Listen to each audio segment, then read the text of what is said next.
and that's it.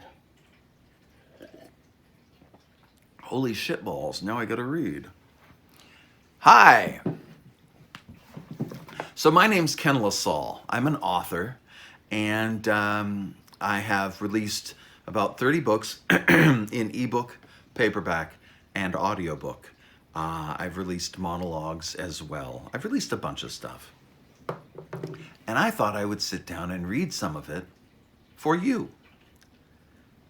These are my non-reading glasses. Put them down right there. These are my reading glasses. Ta-da! I know, huge difference, right? Today I'll be reading to you from A Grand Canyon. And I gotta tell you, you know how when you're reading, you aloud to people, you should have something, right, to follow along, to just so you can track, right? It would make sense.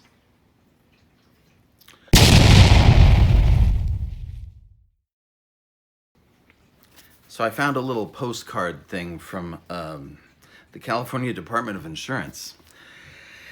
Yeah, so I won't be using that at this point. So I can use that to follow in the book. So let me tell you a little bit about A Grand Canyon before we get started. A Grand Canyon is a book I wrote because I was in a writer's group. And one of the writers, it was a group of about 5 or 6 authors, and one of them decided, this was in 2000 and let's say 3.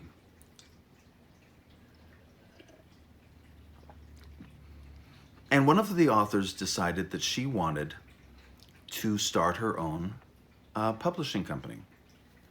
Now, if you don't know anything about the publishing industry, around 2002, 2003 is about when all of the self-publishing nonsense that occurs today began. It just became easier and cheaper to do it. So publishing became democratized at about that time. And a lot more of us started deciding that we didn't need to rely on agents and publishers, many of whom have very strange rules about publishing. Rules on, for instance, pronoun usage. There are agents who will tell you not to use too many male or female pronouns. These people I want to strangle. But there are a lot of rules like that, and some agencies, some publishers are, well, let's say less sane than others. Their rules get even more and more bizarre. And so I had lived my life as a young, impressionable author, always waiting, as we were told to do, for just the right agent or just the right publisher. Kind of like waiting for the right guy to come along, you know, for your prince to come. Anyway. So around 2002, 2003, I was in a writer's group, and this author said, I want to start my own publishing company. I just need you to give me a book to publish. She was originally going to publish something like 4 books, and it was like one from each author who had books available. I had nothing at the time. I had written a few books. At the time, I didn't enjoy my books, so I didn't like my novels. I'd stopped after my divorce. I'd stopped writing because I didn't feel like my novels were really up to the standard that I wanted them to be. I didn't think they were that much fun. I thought they felt like they weren't a whole lot of fun, and I wanted them to be. And so I stepped away from writing fiction to write nonfiction. And the first book I decided to write was this one. I hadn't written it about 2 years. The last book I had worked on was a book called Vampire Society, which is available in ebook on Amazon. that was the last book I wrote with my first wife. Not with. The last book I wrote while married to. That's much better. Uh, and so I had a couple of years of just hell to live through after my divorce. And then Vicki and I met. And we met around 2004. So, I'm in this writer's group. This author says, yeah, I need you to write me a book. I say to Vic, I'm like, hey, I can't, what am I going to write? I can't write a novel. There's only one thing I can write, I told her, something like this, because I'd had an idea in my head for a while. Everything that I'd gone through in my divorce was weighing on me so heavily, and Vicki and I were to be married in 2005. And I said, I need to write everything.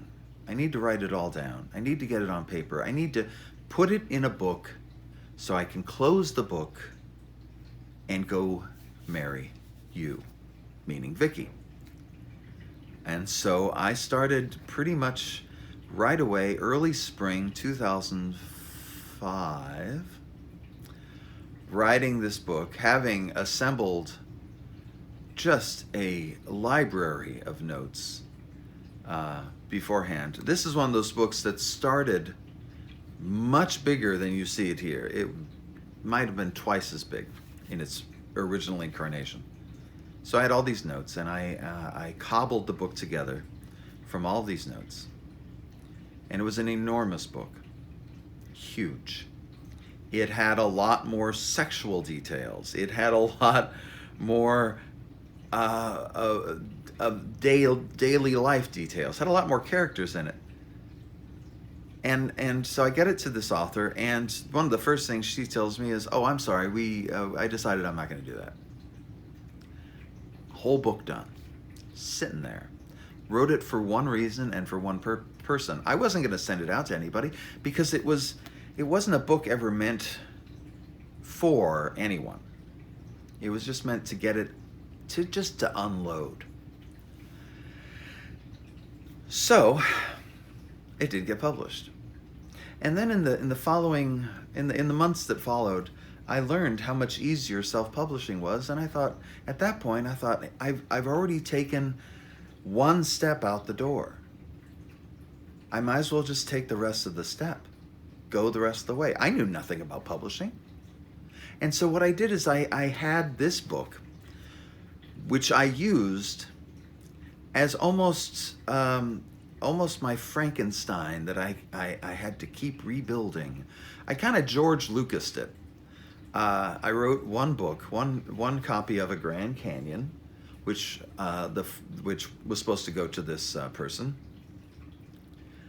which didn't. It had a lot of fake names because at the time I didn't think to just use the first name, which made characters a lot more generic, so I didn't have to worry about last names. In the first iteration, this book had fake first and last names. So after she didn't publish it, I went through it a second time, and I tore out all those fake names, put in only the first names. I took out a lot of detail, a lot of characters. So a lot of the people I knew aren't in the book. So I'm going to read it out loud, and people are going to be like, hey, wait a minute, I was there. How come you don't mention me? A lot of people, thousands of people. Yes, I know. So, you. And then I went through and I self-published the second iteration.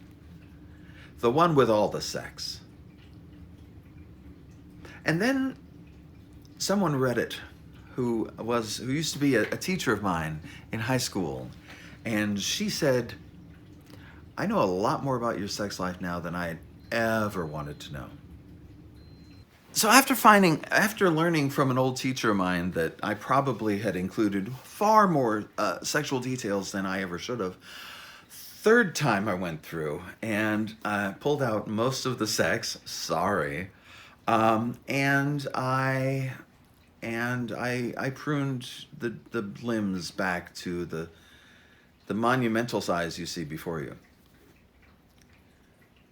And this became my split from the past. It was almost like when you take an axe and you make that first cut in a log. It's not breaking it, it's not splitting it, but it's the beginning. It's the first cut. And this was it. And it took me a while to actually leave the past behind. I still haven't in many ways. I'm going to read this book, and Rose is in this book. And as much as I love Vicky, and there's no doubt in my mind, or Vicky's, I would hope that I love her so very much. She's my girl. But I'm going to read about Rosa, and my heart still breaks a little bit every day.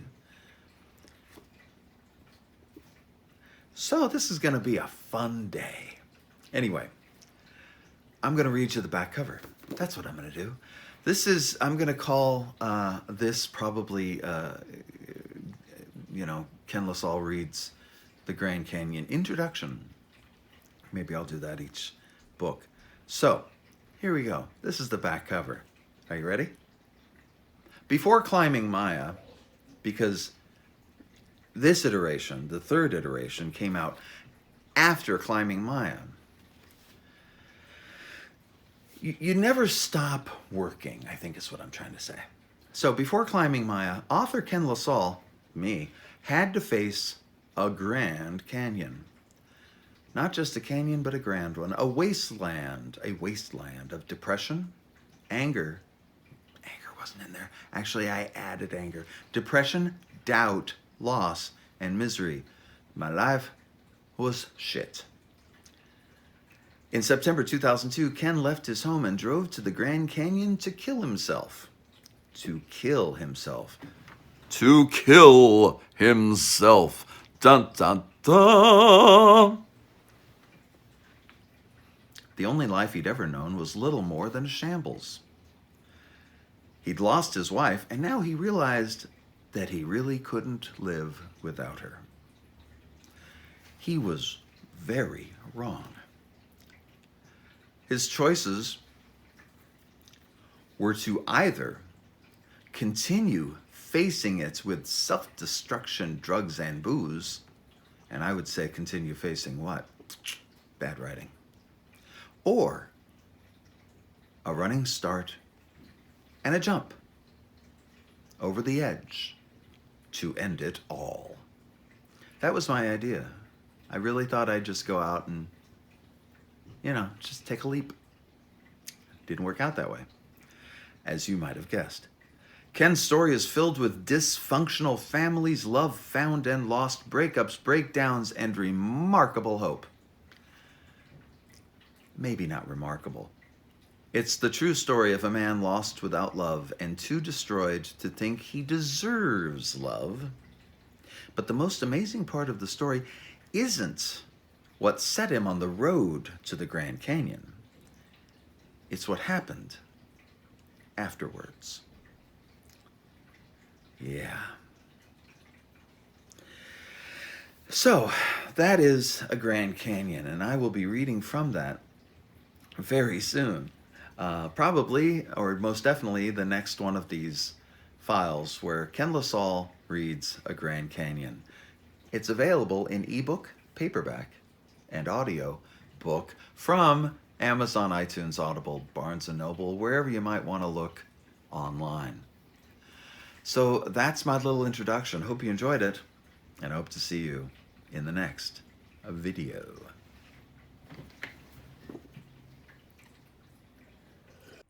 And there you have it. You've just survived another Ken LaSalle video. For more information about new releases, projects in the works, or even stuff from the archives, head on down to kenlasalle.com. You can also find me on Facebook, Twitter, and all around social media, just as long as it's called Facebook or Twitter. Thanks for your support, as always. Be sure to subscribe to this channel, and I'll be back soon with more nonsense.